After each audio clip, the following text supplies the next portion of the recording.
Welcome to Leading with Humanity Through a Time of Chaos. This is our third and last webinar in this series. The focus today is meeting basic psychological needs in times of crisis. I'm Ann Purtis, co-founder of The Pillars, and along with Carolyn Samney, we are thrilled that you are joining us today. Our wish is that you will gain insights for yourself and thoughts and tips on helping your teams and colleagues. This is being recorded, and we will be sending out the link this week. The Pillars, at the root of who we are and what we do, is helping organizations be future-ready and lead with humanity. Bianca Lalito is our facilitator today. She is a doctoral candidate in industrial psychology at Université de Montréal and has been an amazing addition to our team for several months. Her interest in motivation has propelled the creation of two assessments, one on the motivation and readiness to change, and our soon-to-be-released Change Emotional Intelligence assessment, specifically pertaining to the alignment of four pillars, which are cultural and strategic, organizational, employee, and leadership. Welcome, Bianca. Yes, so once again, thank you, Anne, for the introduction.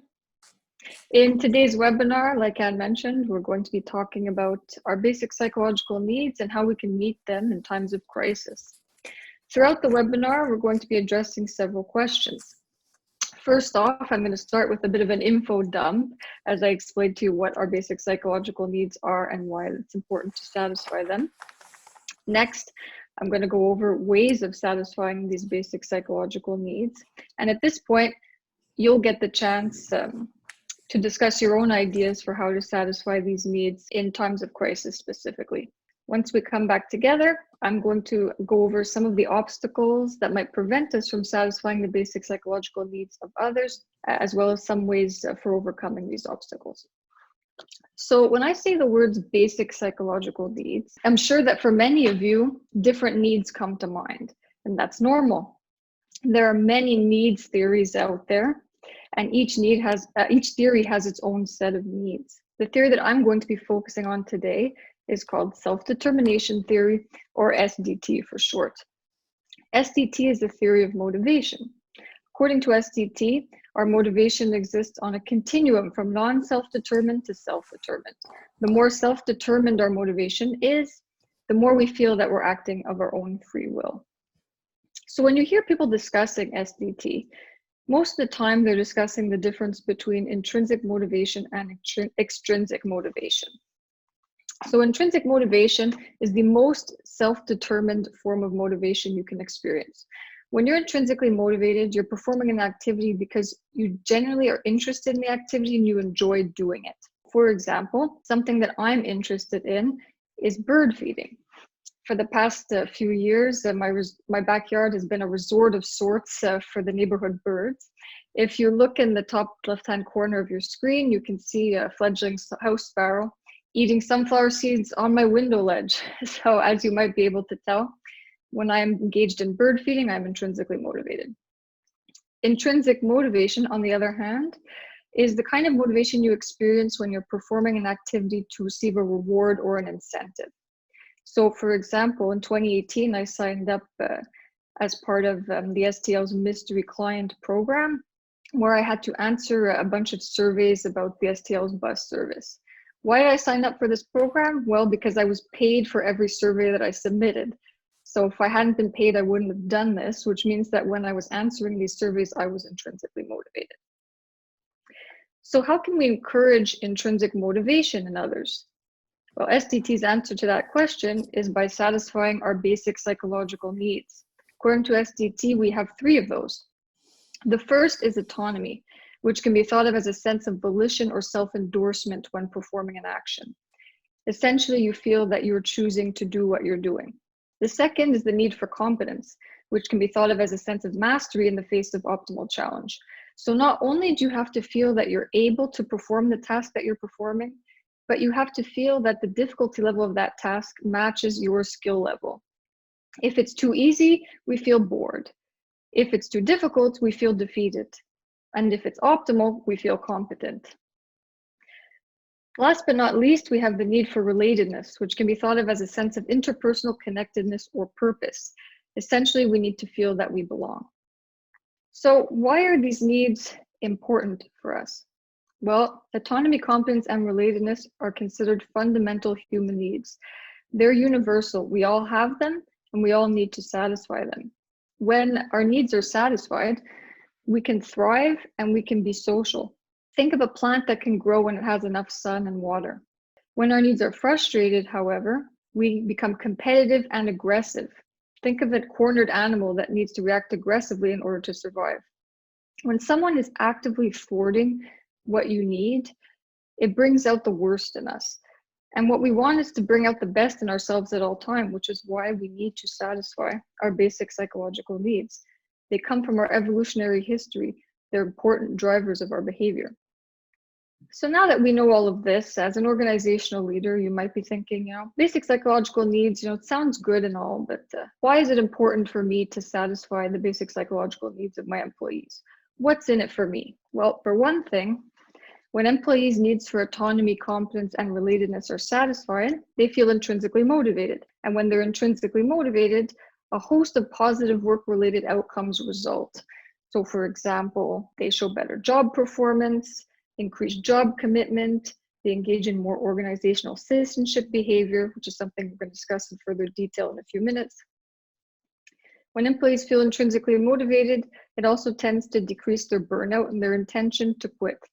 And burnout and turnover are very costly for most organizations, which is why I think that most organizations would be interested in at least considering ways of reducing these things. You might have thought, was that all the positive outcomes that result from intrinsic motivation? No, there are in fact more. And this is not even an exhaustive list, but these are some of the most common findings that we see in studies. So when employees are intrinsically motivated, they tend to be more creative, they have increased well-being, they engage in more teamwork, they learn more, they behave more ethically, and the quality of their performance increases. Intrinsic motivation also increases with age, so keep those older employees working. And finally, when we feel intrinsically motivated, it reinforces our sense of autonomy because we feel that we're doing what we want to be doing. So these are some of the examples of the positives that can come out of satisfying employees' basic psychological needs. Finally, when an employee's needs are being met, they engage in more citizenship behavior, like I mentioned a little earlier. So what is organizational citizenship behavior? It's any behavior that an employee engages in for the good of their organization and which goes above and beyond what that employee is paid to do. So as an example, think of an employee who brings brownies in for his or her colleagues at work.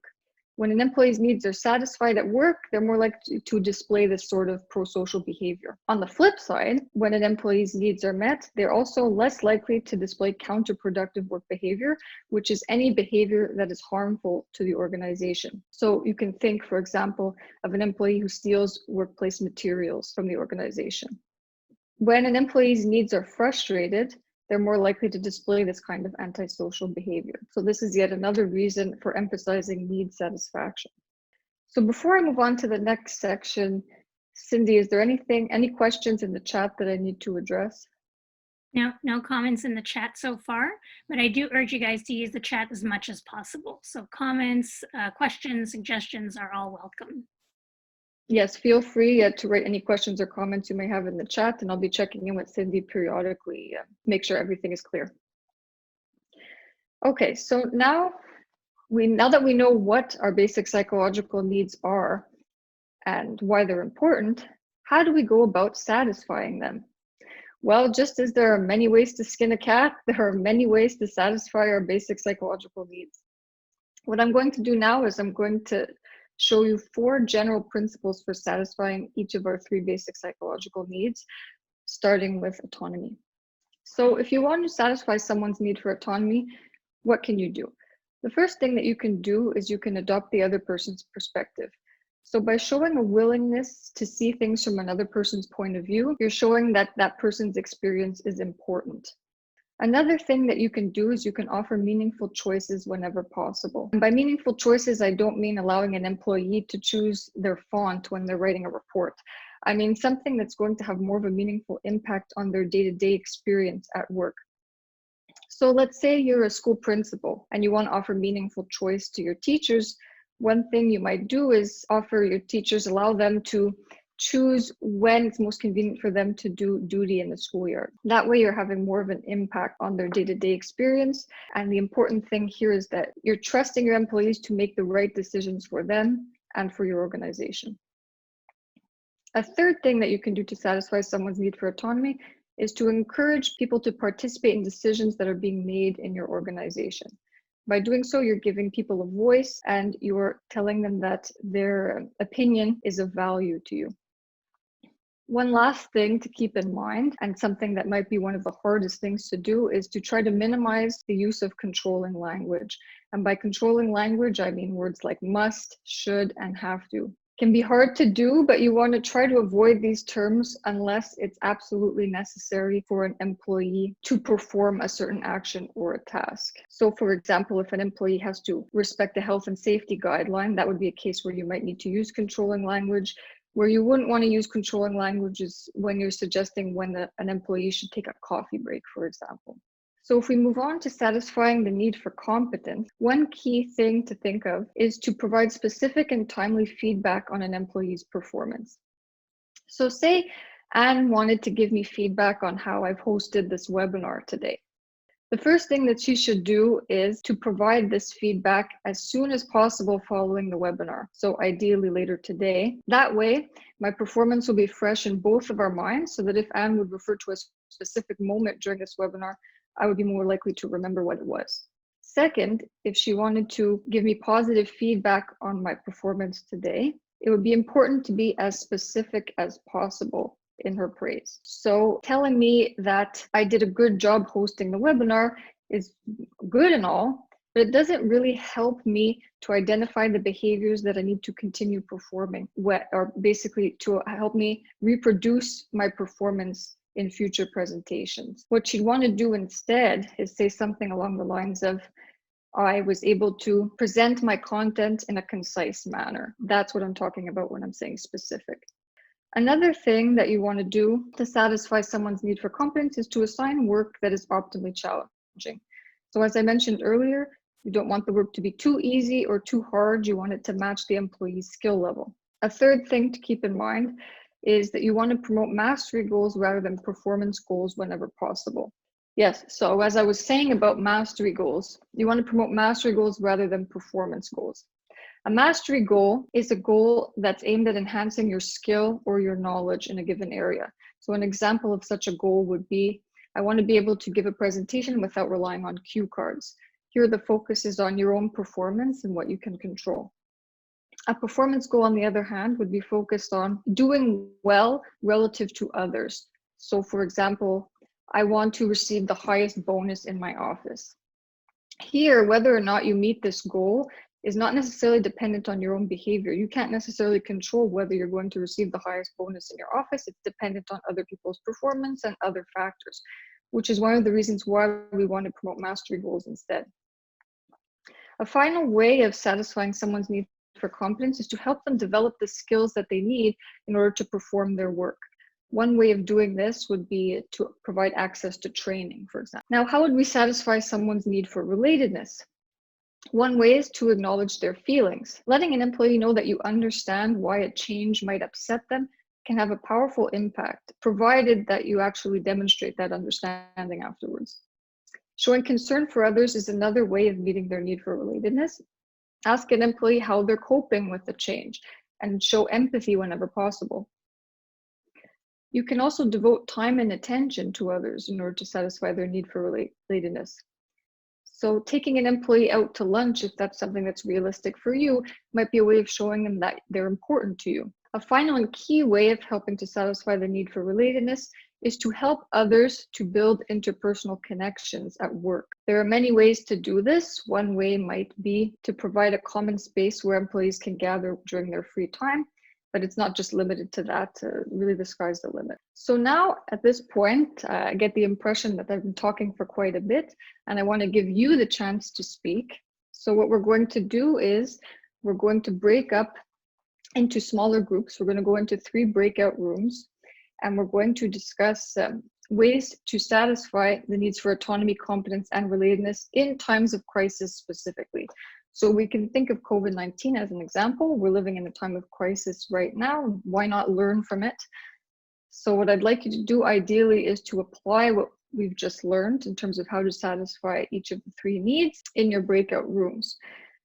You're going to be assigned to one of 3 rooms. The people assigned to breakout room number 1 will be discussing how to satisfy the need for autonomy. Those assigned to breakout room 2 will be discussing how to satisfy the need for competence. And those assigned to breakout room 3 will be discussing how to satisfy the need for relatedness. Before we go into the breakout room, I might give you an example for each of these needs. So a strategy for satisfying autonomy during a time of crisis might be, say you have to temporarily lay off employees during this time. Well, one way of satisfying their autonomy is to provide an explanation for why it's important or why it's necessary to lay them off temporarily. Providing a meaningful rationale has to do with supporting autonomy, and chances are they'll understand that once you explain to them. One way of satisfying the need for competence during a time of crisis might be to provide relevant links to relevant webinars to your employees while they're stuck at home and can't access training in person. And one way of satisfying the need for relatedness at a time like this might be to develop a virtual coffee break during work hours that'll encourage employees to continue to socialize even though they're isolated at home. If you have any questions during this time, continue to write them in the chat. Otherwise, have fun. Is everyone back from the breakout rooms? I believe so. Yeah, it looks that way. Mm-hmm. Okay, welcome back, everyone. I hope you were able to have productive discussions in your respective breakout rooms. What I'm going to ask you to do now is to have one person from each breakout room share with the larger group 3 suggestions that you came up with for satisfying your particular need. If someone mentions one of your strategies, you don't have to repeat it. So let's say we start with breakout room number 1 that was discussing autonomy. And by the way, what we're going to be doing is we're going to take note of all of the strategies that you mentioned, and we're going to create a collaborative document of all of these strategies, which we will share with you later during the week. So breakout room 1, who wants to share? Well, I think Françoise had a lot to say, and but Françoise, maybe you can pitch in. But I think what really triggered the autonomy is providing much more information, being more open to give guidance, good direction where we're going. And the second was really sharing information. I think that provided more mobilization to the team. So individually, everybody kind of pitched in. So the giving a direction, say, okay, guys, we have all of that to do. Let's do it. And what can you do? And give them the responsibility to do anything, to try out things. I think that helps. That's so far. I don't know, Françoise, if you want to. Yeah, we also say increase our visual presence. So increase the number, the number of, I would say, not a real meeting, but a coffee catch up, something like that, more frequently. Accept mistake, because it's possible that the people make some mistake, but we need to say that this is acceptable. Hold them accountable. This is really important.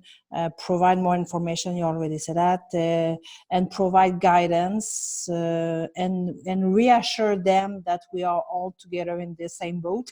So that's really important. So that's it. And we celebrate, and we also, I forget to say that during our in the group 1, but we celebrate sometimes it's just a small win, but a small win, it's a win. So we celebrate more frequently. So acknowledging how everyone is involved and contributes to the win. Together, yes. And I was, and that's what I said. I was very I would say, agreeably surprised to see that my team is much better in this with this situation than before. So for us, it's I don't want to have this for a longer time period, but it's a win-win situation for us. Well, that's good that you can look at it that way, certainly. Yeah. So I know you had talked a bit about sharing information with others. So what might be one way you can share information with employees during COVID, for example? So for me, so I send frequent email for them, but I also book, as I mentioned, a small coffee catch up. It's a Zoom meeting. But we're all together just to discuss. And this is the decision or the discussion we had last week. This week we are going in this direction. We will do this. If you need something, reach out to me. I'm available. I'm always available. But and we put some tips. Sometimes it's just a little thing. So for this, you have this number if you need something. You need something for IT. This is the number that you have to reach out, just because sometimes the information is there. So for us, under I would say at my company, we have a lot of information, but just to understand and to find it, oh my God, sometimes it takes long time just to find the information. So, but just give a tips, if you need this is the number. If you need that, this kind of thing. So but it's great because it's actually satisfying competence and relatedness too at the same time, because you're connecting with each other, and like you said, you're providing tips to allow people to access the information they need to develop their skills. Yeah. So that's good, and that gave them the possibility to develop by themselves in something else, in another situation. Honestly, I was very proud of my team for this during this period, because I found so many difference. I realized that people are better than they thought they are. Yeah. So yeah, a lot of times it takes a crisis for us to see what our true abilities are, right? Yeah. Okay. No, it's no problem. Your contributions were very interesting, very informative. We've jotted them down for everyone. Now, if the person from the competence breakout room would like to add to that. For competence, there were three things that I could say. One was, we were having meetings, Zoom meetings and things like that. And without them, in this crisis, it's crucial to give, specific and timely feedback about what they're trying to do from home. So for sure, that's important and helps with the competence of what the employees were doing before they had to work from home. The other thing was, where we look at the promoting mastery goals and not performance, performance might have been, okay, can they still process the same orders that they were doing when they were in the office? Whereas now, it's not so much getting them all done, but how are they getting them done under the crisis? And what happens if it's a different type of crisis next time? So again, everybody collectively came up with ways to get the same work done by using technology, and that also ties into helping others develop skills needed. For example, using Zoom to be able to communicate and network, whereas before it was if you needed something, you pick up the phone, you call someone, you go and see them. But I think all of those were three examples how they definitely help satisfy the need for competence. I think that's an excellent point. I think we've all had to develop our skills in technology during this time period. I've certainly learned a lot of features on Zoom myself. So if we turn to the relatedness breakout room now, would someone like to share your three strategies? Yes, I'll go ahead. Some of the strategies that we are sharing or we came up with is definitely, obviously, communication and reaching out to your employees and informing them about, what the strategy of the company during this crisis. I will talk about a particular case from the company I work for. is that the CEO did address, you know, a lot of anxiety about employees, you know, are we going to lose our jobs? And the CEO did address there would be no layoffs in 2020, which puts a lot of people at ease, and we can focus on, you know, doing our jobs today presently. Those are some of the issues, some of the challenges we talked about. I think as a team, if anybody else wants to chime in, definitely meeting, you know, as coffee corners or Zoom meetings for fun, though not just about business, like, you know, sharing jokes, sharing good stories, just having this connectivity and creating this connectivity as a team, and just, you know, getting through it day by day. Yeah, that's Someone interesting. brought up, you know, mental. Go ahead. Someone brought up, you know, mental health, giving information for mental health. We do have also mindfulness classes on, you know, on Zoom. But someone brought up, you know, the effects of, not effects of mental health, but offering mental health guidance or services to employees, and offering them that information to, you know, reach out to services and just talk to people. It's interesting hearing all of the strategies that you've been mentioning, because I've noticed an overlap in some of them, and that's actually what happens in life, is that a lot of times the strategy that we'll use to satisfy one need will in fact satisfy another, or even all three. So sometimes it's hard to delineate, you know, one strategy for one need. There are some that can be multi-purpose, like that, like as you said, sharing information. You're connecting with someone, you're giving them the information, and you're also allowing them to make an informed choice with that information. So you're satisfying relatedness and autonomy, and maybe even competence if it's information that helps them to develop a skill. Right.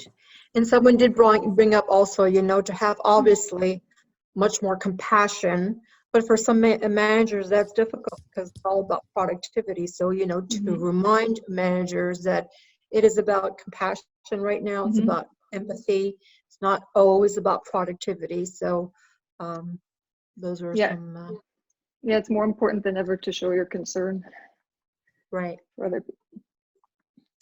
Okay, so I don't know if anyone else has a strategy they like to share. If not, I'll move on to the next section. So there's nothing in the chat, Bianca, for now. Oh, okay, perfect. So then I'll move on to obstacles. So now that we know what our basic psychological needs are, and we've discussed ways that we can satisfy them, well, there's still something there that's keeping us from actually doing that. What might that be? So what I thought I'd do now is go over some of the common obstacles that get in the way, that prevent us from satisfying the basic psychological needs of others. And I thought I'd suggest a few ways of overcoming these obstacles. But this is by no means an exhaustive list. So if you have another obstacle in mind that you think it's important to consider, or if you have your own strategies for overcoming the obstacles that I mentioned, feel free to write them down in the chat at any point, and if time permits, we can go over some of them. One of the most common obstacles that we hear in the self-determination interventions is that an organizational leader feels that they don't have the skills that they need to support the basic psychological needs of the members of their organization. So for example, they might not know how to deliver negative feedback in a way that supports competence. The solution here is training, training, training. What you need to do is identify what skills that you feel are lacking so that you can find the necessary training to acquire those skills. So if we return to our feedback example, let's say you're a manager, you're in a feedback program, you might learn that you should criticize the behavior and not the person in a way that's constructive and that focuses on skill development rather than evaluation. So if you tell an employee that they're not good at giving presentations, for example, that's not really a good example of supporting somebody's competence. A better example would to say something like, your presentations would be more effective if you provided more concrete examples of the concepts that you were teaching. So now that you have the skills that you need to satisfy the basic psychological needs of the members of your organization, you find yourself in a period of stress. And now you don't have the time or the energy to actually meet those needs. We can think of COVID right now, which has made a lot of organizations rethink the way that they perform their work. And as an organizational leader, you might be preoccupied with how this change will affect you and your organization. Totally understandable. What I want you to keep in mind is that it's very possible that this change is affecting you in a way that's similar to how it's affecting other members of your organization. If your organization has mechanisms in place that allow employees to communicate with each other, that would allow them to voice their concerns. They could exchange ideas for adapting to the change, and they could work together to satisfy each other's needs. It's not all on your plate to satisfy each person's needs individually. You can work together. So for example, if you were able to set up a forum for employees to discuss how the change is affecting them and where they could share strategies for adapting to it, you'd be satisfying their need for autonomy by giving them a voice. You'd be satisfying their need for competence potentially by allowing them to exchange information and tips with other members of your organization as to how to improve skills that they feel are lacking at this time. And you could promote relatedness by creating a support network of sorts. Another obstacle that you hear from organizational leaders goes something like this. We feel pressured to behave a certain way or to achieve certain results at work. And when we feel pressured, we tend to pressure others. My example here is inspired by what's been going on in the province of Quebec of late, particularly in the healthcare sector. So imagine that you're the Minister of Health and you notice that personnel is lacking in the healthcare sector. And now you feel pressured to mandate other employees to work in that sector. Telling an employee to show up to work in the healthcare sector or they're fired is not recommended. When people feel forced into doing something, more often than not, they'll find a way of getting out of it, more so than if you gave them the choice. So if you were the health minister, what you'd want to do is remind yourself that employees who feel controlled actually perform worse than those who feel empowered. In the case of the healthcare sector, if you were the minister, you'd want to highlight the intrinsic benefits of volunteering to work in the healthcare sector instead. So for example, emphasizing people's sense of purpose. And then you would want to offer support to people who actually choose to volunteer, which might take many forms, such as providing them with personal protective equipment. Our last obstacle, and probably the most important one, goes something like this. I'm unable to satisfy my own basic psychological needs, so how can I satisfy the needs of others? So for example, you feel constrained by your many work obligations and you're unable to make time for meaningful relationships. This is understandable. Of course, you can't help others if you can't help yourself. So what you would need to do in this situation is develop a support network to help you satisfy your needs for autonomy, competence, and relatedness. One way of doing this might be to join a community of practice where you could explore ways to meet your work obligations while building relationships with others. So in this sense, you're killing two birds with one stone. You're working on your work obligations while building relationships at the same time. At this point, are there any other obstacles or strategies that people would like to share before I move on?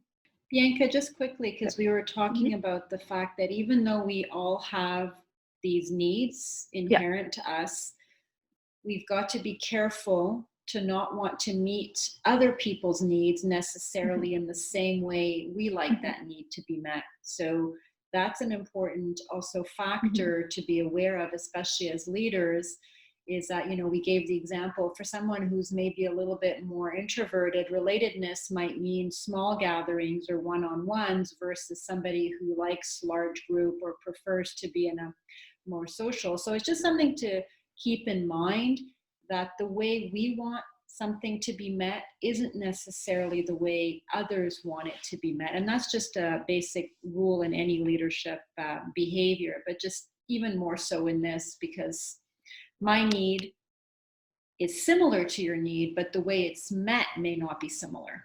So that's an important conversation also to have with people, is to better understand how would they like that need met. Yes, one of the biggest mistakes you can make when it comes to need satisfaction is assuming that you know how someone needs to get their need met, which is why it's always important to ask the person what they need. Because if you assume that they want a certain form of support when actually it's another form that they want, you can actually do more harm than good. You can actually make them feel like you're frustrating their needs. So it's always important to ask. Yeah, and hearing all of these strategies, Bianca, what I'm hearing is an underlying need for trust in the relationship. Because if I look back at all of these obstacles and strategies, that's the connectivity that I'm seeing. It's all around trust. Because if I'm asking you to do something that perhaps you don't want to do, it'll come better across if we have a relationship of trust. For me to know what are your needs, again, there needs to be a certain level of trust in order for you to be willing to even share that with me and be open to have that kind of conversation. So I think that's something too, is there's a way that we could establish that trust, or how could we build that in this time of crisis? Yes, for sure, trust is going to be an important factor in terms of how open people are willing to be with you.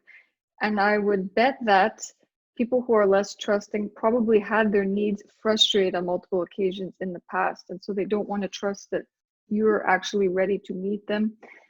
I think it's something that's developed over time as you commit to the path of need satisfaction, and you continue your small steps towards showing your employees that you are there for them, they will start to trust you. But that could be a topic for a whole other webinar, how to build trust, of course. But yes, it is an important factor to keep in mind. And perhaps to share your, to be vulnerable with your people is, a way that we could do it as well, just to express our fears or our concerns, especially around this COVID. So people feel, well, if you're feeling that way and you're the leader, then it's all of a sudden becomes okay, if you will, for me to share my concerns around it. Yes, good point. Modeling certainly helps. So we have a raised hand with Madalena. Yeah, go ahead. Yeah, I was just going to say, to build on what Carolyn said, I'm wondering, even in the asking, that if we look at a general population, some people are really not comfortable in asking because they don't want to be a burden on to others. And so how to create the space for them to feel safe and encouraged to be able to ask, I think becomes also critically important. Because even if I say, please ask me, I know a lot of friends that will not, because they don't want to be a burden. So yeah. And then that situation, it's tough because you have to get to the bottom of, is it that they want to ask but they feel pressured that they shouldn't, or do they really not want anything from you at this time? Because that's okay too. You don't want to impose help on someone who's not willing to receive it either. That's also frustrating their needs. You want to basically let people know that you're there, and then at that point it becomes their choice whether they choose to take you up on that offer or not. There's only so much you can do. No, very true. Are there any other questions or ideas, topics? Well, I raised my hand, but I wanted to say also that sometimes a leader may have to ask the question more specific. Well, if they have a problem, come to me, but to be more specific about, you might wondering about this, or thinking beforehand what might be their concerns, what might be their question, so that they don't necessarily always have to answer it. So it legitimate their question, say, oh yeah, he or she knows that it might be a problem. And so that could be also a way to help if you think, like Madalena said, that the person will not raise their hand saying, yes, I do have a concern. So thinking about in advance what could be. If you know your people well, it may be possible for you to think about those questions. That's actually a very good idea, to provide people with examples of what they can come to you with. Sometimes we think, oh, it's obvious. They must know that if they have this certain type of problem, they can come to me, but it's not always obvious. And just one topic. So we just also had it's like a confidential inbox, so if people want to ask something and they are not, willing to speak in front of other people, so there's a place that I can send their question there, and we'll respond to the question to everybody. So we saw it very interesting for us. So Françoise, how do you do that with COVID, because I could see that in a physical office, I Now, could, yes. anonymously, but Yeah. now I have to send an email somewhere, Yeah, right? I know. So when I say confidential, I know it's in, it's in bracket confidential, but it's someone from communication Okay. in a communication group. So they receive the question without without telling everybody who's the one asking the question. Okay, good. So, and they told us that I was lucky because I was part of the crisis team. So, I was aware of many questions. So I was able to adapt these questions to my team. So, and that's why we decided to increase this to the entire, I would say, to the entire company in Canada. So everybody, the different department could ask their question and confidentially, as I mentioned, as I said, but and we realized that many people or several people have the same fear, the same question. So after that we were able to respond at like a Q&A. So it's a Q&A to the entire company. So this is the main question we receive. And this is a tip, tips, tools that you can use to respond to these questions, this kind of thing. That was very, very helpful. Very good idea. I love it. Yeah, but I don't know who has the question, so that's remain under communication department. And it helps to build trust once again. You respect that, and I find it's great when people see that it helps others. We're not alone in this. Oftentimes, if one person thinks it, there's 10 others behind that are thinking the exact same thing. Yeah, that's true. Yeah. Okay, so before we conclude the webinar today, I thought since this is the third webinar in our series, it might be a good idea to try to tie in all three webinars to show how they relate to each other. And to do this, I thought I'd discuss an issue that's been coming up a lot of late that has to do with managers feeling like they have to act as psychologists towards their employees. In a time of crisis, as a manager or an organizational leader, you might feel the need to transition into a new role. And transitions were the topic of our first webinar in the series. So you may need to offer more support to the members of your organization during a crisis. Employees might be experiencing several losses, and so they may present to you with issues of a more psychological nature. And this might make you feel pressured into playing the role of psychologist with them. You shouldn't have to do this, which is why it's important that you clearly define your new role and the boundaries of that role in order to avoid being put in a situation where you feel like you have to play a role in which you're not competent. So in order to clearly define your new role, you need to determine what you can and can't control. These are your circles of influence and concern, like we discussed in webinar 2. So you can control how much support you offer to the members of your organization, but you can't control what they choose to do with that support. So for example, you can control whether you offer a leave of absence to an employee, but you can't control whether or not they choose to take that leave of absence. You might be more concerned now more than ever about satisfying your employees' basic psychological needs, which might push you into unfamiliar territory. This might sound counterintuitive, but in order to support employees' autonomy, that means you have to set appropriate limits. Employees are entitled to some, but not all of your time.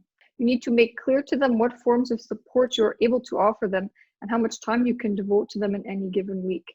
So some forms of support that you can offer them might be to alter deadlines, to give them flexible work hours, to grant time off, or to reduce their workload temporarily. Support that you can't offer them is therapy, nor should you. You're not their therapist. You're not there for them to talk 24/7 about their personal problems. That's not good for you, and it's not good for them.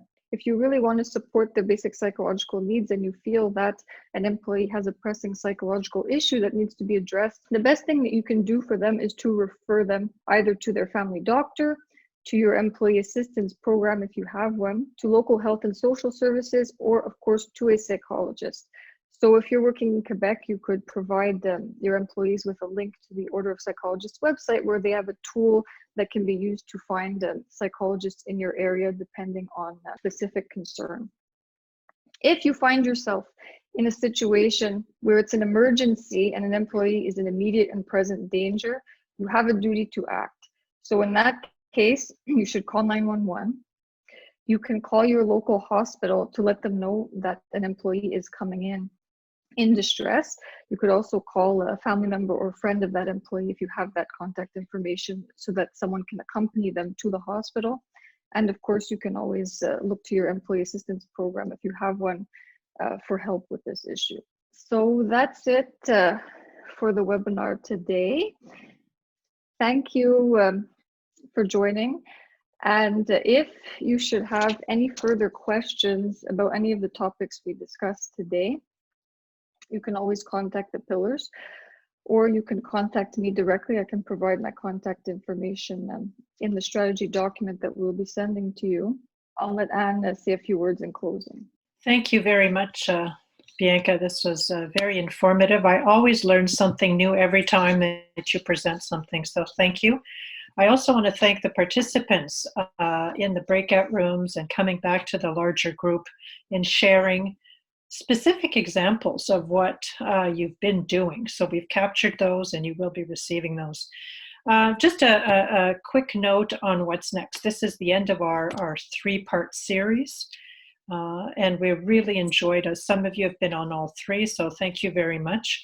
Moving forward, we are putting something together that may interest you or some of the leaders in your organization. It's a wake-up call, shifting your leadership mindset webinar series.